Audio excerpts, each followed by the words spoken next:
The life of the photographer or any artist can be an emotional ride. It should be. We're emotional beings, and if the struggle doesn't make you want to laugh or cry or both on any given day, you probably need to check your pulse.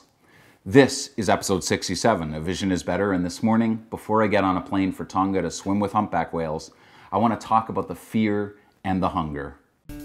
I'm photographer David duChemin, and this is Vision is Better, a sometimes weekly podcast about the craft and art of photography. Welcome here. I'm at a place in my career and my life that I never dreamed of. Some of the hardest work I do is keeping track of the details needed to run a business while I spend a month at a time in places like Italy, India, or Kenya, all while juggling plans to swim with whales or sharks. That's a privilege I never dreamed of. And I don't say this to boast, though I hear myself say it and I feel like the luckiest man in the world. I have an amazing audience. I have work I adore. And yet almost every day I'm scrolling through Instagram and seeing other photographers with these massive followings or a connection to some celebrity or a new gallery opening, and I think, I don't have that. What the hell am I missing? I forget that their path doesn't look like mine, and I wonder briefly why I don't have more followers or if I'm doing something wrong. I look at the photographs they're making and I wonder what magic juju they have that I don't. And I look at ever-changing business models and wonder how long I'll be able to keep the fear at bay or if I need to change everything. And I wonder how many books I have left in me and what my next steps are. And it's hard not to reach for a bottle of something or wonder if I shouldn't be medicated. I tell you this because I think it helps us all to know that emotional states like envy, doubt, or fear, they aren't relative to what we have or how far we have come.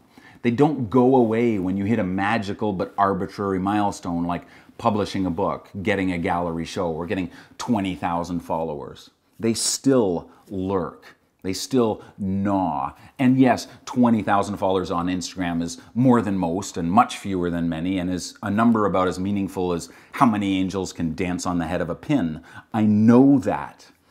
But it's hard not to compare and feel like I'm not playing the game the right way. But I felt like this last year too, and 5 years ago, and 10 years before that, and it never really changes. And I'm not sure it's necessarily even a bad thing. It's a hunger. I still have it after all these years, and it still gnaws at me. Last week I flew to Calgary to do lectures to celebrate the launch of my latest and 10th book. A book I couldn't even have conceived of 9 years ago when all of this began. And I've been doing lectures and performing for over 20 years, and I'm still always nervous. I still always feel unprepared and worry they'll all see that I'm just making this shit up as I go. No, I think really I'm saying a couple of things here. I think here's my point. If I ever don't feel some of this nervousness or fear, it's time to pack it in. Because that worry comes from caring that I do this well, caring that I'm moving forward and learning new things and leaning into and not away from the fear. When I rest on my past success, when it's comfortable and there's no risk, when I think I've arrived, that's when I'll just start mailing it in. And the passion and the excitement and the frisson of doing something new it'll fade. And I don't want that for my life. And I don't want it for my audience, for you. And I don't want it for your lives. So to all of you in the same place as me that have put it all on the line to do what you love and the dream that one day you'll have a book, an exhibit, or a larger audience for your work, know this: it will never be enough.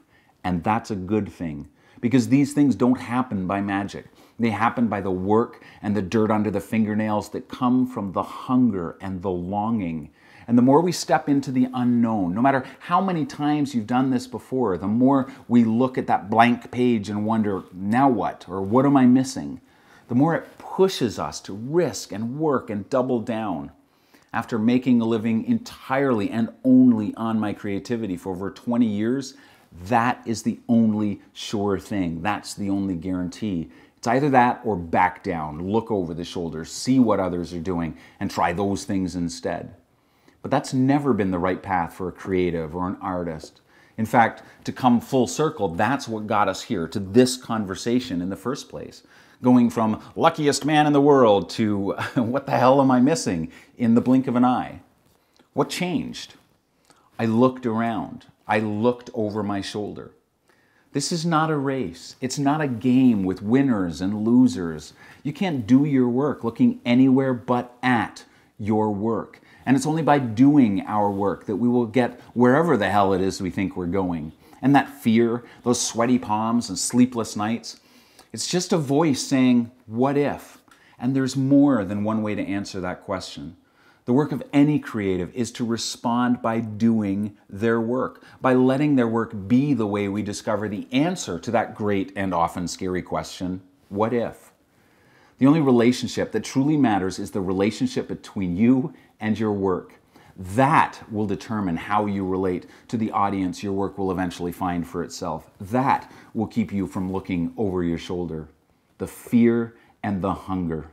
That's the constant battle of the creative. We all have it on some level. It's a sign that we care. It's a sign that we've got skin in the game and a dog in the fight. Don't try to escape it. Leverage it. Let it fuel you and push you forward and off your ass.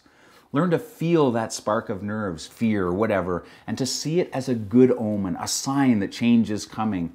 And out of that change will come something new, something better or deeper.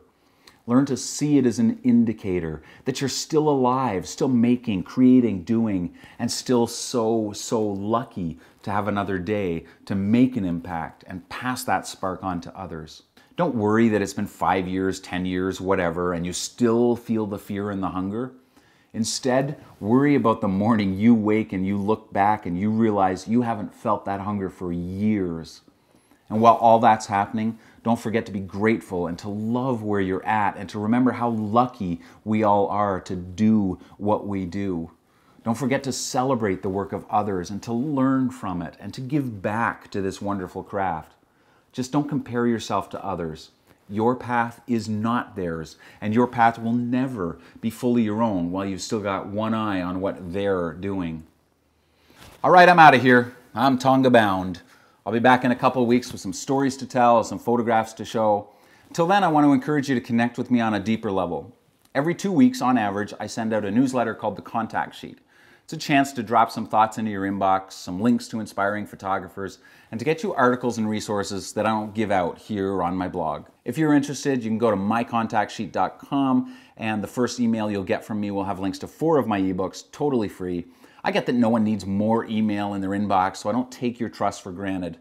Thanks for joining me. Feed the hunger, lean into the fear, and don't forget, gear is good, but vision's better. We'll see you soon.